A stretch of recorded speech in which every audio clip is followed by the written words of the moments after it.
नमस्कार, मी रोहिणी. चला थोड्याशा गप्पा मारूया.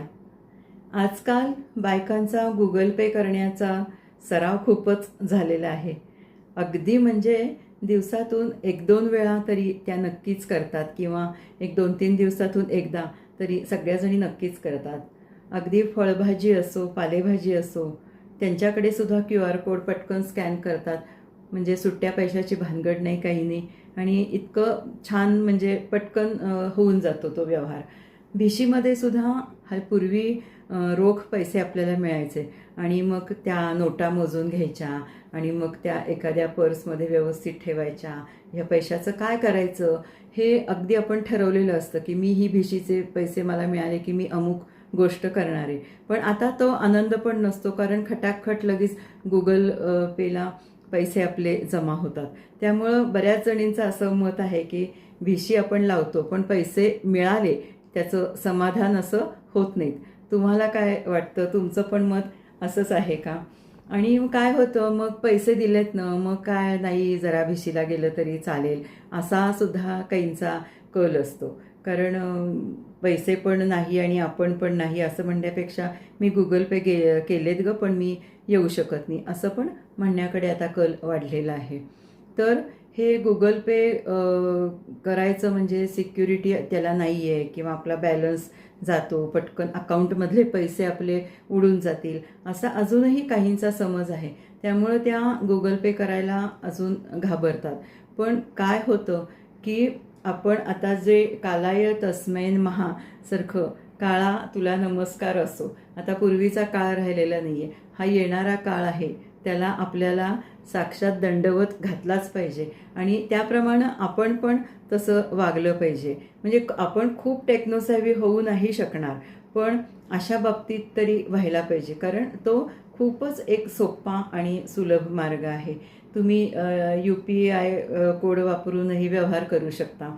बँक त्याची जबाबदारी घेते, कारण गुगल पेमध्ये व्यवहार केला तर एखाद्या वेळेस बँक म्हणू शकते की गुगल पे आम्ही काही आमचं बँकेचं ॲप नाही आहे, त्यामुळे तुमचा जरी गुगल पेचा काही व्यवहार झाला तरी त्याला आम्ही जबाबदार नाही आहे.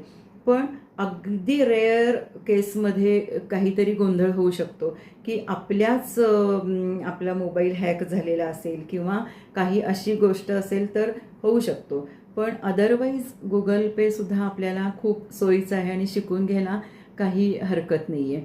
त्याच्यामुळं आम्हाला म्हणजे मला तर असं वाटतं, आम्ही जेव्हा म्हणजे ही साधारण 60 सालमध्ये जन्म घेतलेली ही आपली जी जनरेशन आहे, त्यांना वयाच्या जेव्हा 45 वगैरे किंवा 40च्या पुढं ऑफिसमध्ये कॉम्प्युटर संगणक आला आणि ते शिका, मग MSCITचा कोर्स करा आणि मग ते इतकं अवघड वाटलं, कारण 40+ गेलं की तुमची शिकण्याची क्षमता कमी होते, आकलनशक्तीसुद्धा कमी होते. जे नेहमी ठरवून दिलेलं आहे आपण त्याच्यामध्ये काम करू शकतो. त्यामुळं तेव्हासुद्धा असंच झालं होतं. पण ते कंपल्सरी असल्यामुळं ते शिकलं गेलं आणि ती सुरुवात होती, त्यामुळं ते तसं थोडंसं शिकलो.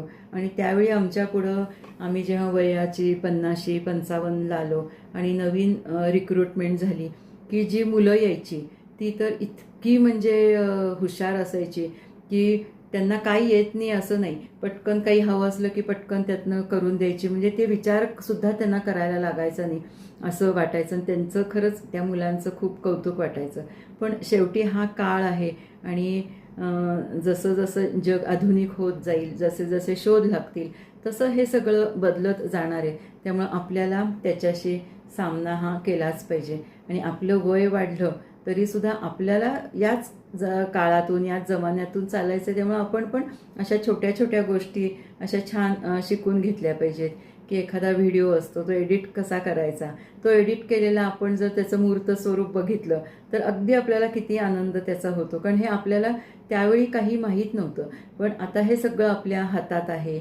यूट्यूबवर तुम्हाला सगळेजण सांगायला बसले आहेत. कुठलीही शंका आली तरी तुम्ही विचारू शकता की हे कसं करायचं, नुसतं टाकायचा अवकाश की तुम्हाला भरपूर त्याचे व्हिडिओ येतात आणि आपण हे सगळं शिकू शकतो. मग असं शिकायला पण हरकत नाही. लोकांनी केलेली रील्स वगैरे बघत वेळ घालवण्यापेक्षा किंवा एखादा व्हिडिओ आलाय तो बघायचा आणि आपण फॉरवर्ड करायचा, एवढंच शिकण्यापेक्षा आपण असं पण काहीतरी करू शकतो, एडिटिंग वगैरे थोडंसं शिकायचं. म्हणजे त्याला काही कोर्स लावायला पाहिजे असं काही नाही, कारण आपण एवढे ॲडव्हान्स फोन प्रत्येकाकडे असतात असं काही नाही. पण अँड्रॉईड फोन सध्या बऱ्यापैकी सगळ्यांकडे असतो. त्यामुळे छोटासा एखादा वाढदिवसाचा प्रसंग असेल किंवा एखादं आपण ट्रिपला गेलो, छोटंसं एखादं रील केलं, ते शूट कसं करायचं, ते एडिट कसं करायचं, हे सुद्धा आपण असं करून बघायला हरकत नाही.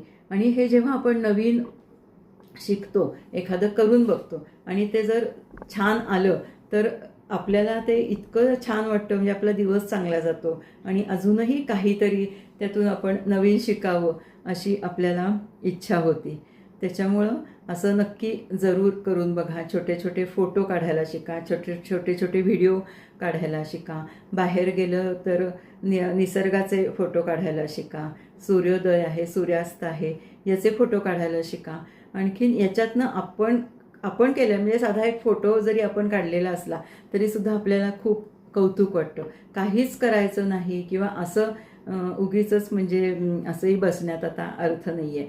त्याच्यामुळे तुम्ही रिटायर्ड झालेला असाल तर ह्या गोष्टीसुद्धा अशा ह्या छोट्या छोट्या शिकायला हरकत नाही. यूट्यूबवरून शिका. आपल्याला घरात मुलं, नातवंड, सुना वगैरे सुद्धा मार्गदर्शन असं करू शकतात. पण काहीतरी नवीन उपक्रम असा केला पाहिजे.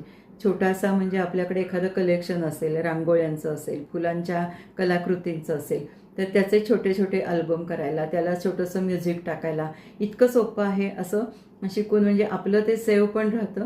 आणखीन ते कसं यूट्यूबवर लोड करायचं किंवा कसं ते इंस्टाग्रामवर टाकायचं किंवा कसं ते फेसबुकला टाकायचं, हे एकदा टेक्निक शिकून घेतलं तर एकदा शिकायचं आहे.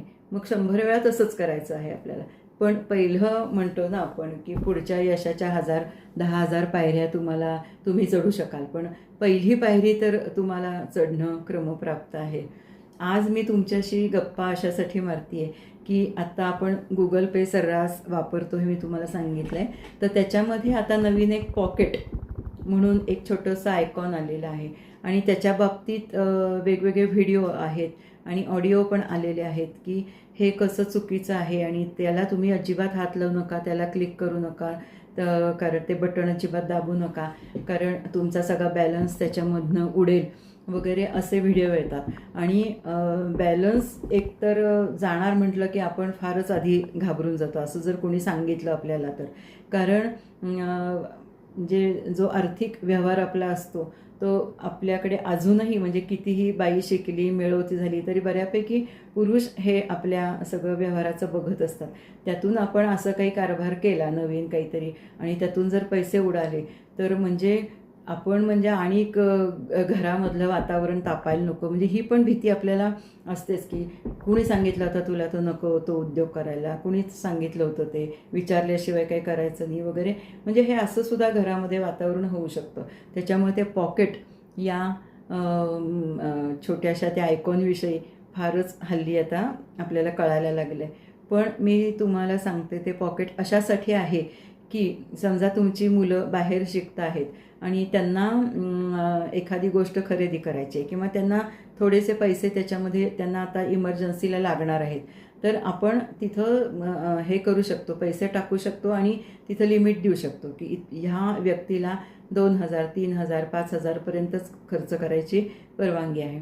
आणि समजा त्यांनी 500ची रिक्वेस्ट टाकली तर ती आपण ॲप्रूव्ह केल्याशिवाय सुद्धा ते 500 रुपये त्याला मिळणार नाही आहेत. त्यामुळं आपल्या प्रत्येक म्हणजे पैचा तिथं सिक्युरिटी ही बघितली जाते. पण ही सोय अशासाठी आहे की माझ्याकडं मोबाईल आहे, त्याच्याकडं मोबाईल आहे, माझ्या मोबाईलमध्ये माझ्याकडं पैसे आहेत पण त्याच्याकडं पैसे नाही आहेत, पण त्याला ते लागणार आहेत. त्यामुळं ते आपण कसं बँकेचं क्रेडिट कार्ड घेतो ठराविक लिमिटपर्यंत आणि मग खर्च करतो, त्या पद्धतीनेच आहे ते. त्यामुळं मुलाबाळांना आपल्याला जर ठेवायचं असेल, पैसे द्यायचे असतील आणि त्यांना लागणार असतील तेवढ्यासाठी ते पॉकेट आहे. पूर्वी पॉकेट कसं असायचं की वडिलांच्या खिशाला पॅन्टला खिसा असायचा, ते म्हणजे पॉकेट असायचं त्यांचं आणि त्याच्यामध्ये पैसे असायचे. आणि मग ते लागले की किराणा माल इकडं द्या तिकडं द्या, तुमची शाळेची फी भरायची काय, शाळेत सहलीला जायचे, तर त्या पॉकेटमधून ते पैसे देत असत. पण आता ती संकल्पना म्हणजे बंद झालेली आहे आणि सगळे ऑनलाईन व्यवहार झाले आहेत. मुलाला जरी आपण पैसे बँकेत जरी हे केलं तरी ते त्यांना बँकेत जायचे, ती स्लिप भरायची, ते पैसे काढायचे. त्याच्यापेक्षा आता हे इतकं सोपं झालं आहे. त्यामुळे त्या पॉकेटविषयी, त्या आयकॉनविषयी अजिबात घाबरायचं कारण नाही आहे. आणखीन ऑडिओ वगैरे आलेले असले, व्हिडिओ आलेले असले तरी खरं पॉकेट म्हणजे काय आहे, तर ते हे असं आहे. परगावी जी मुलं असतात त्यांच्यासाठी आणि पालकांसाठी केलेली ती एक सुविधा आहे. आणि ते पालकांनी अप्रूव्ह केल्याशिवाय तर ते पुढं ते पैसे तुमचे डेबिट पडणार नाही आहेत. त्याच्यामुळं अजिबात घाबरून जाऊ नका.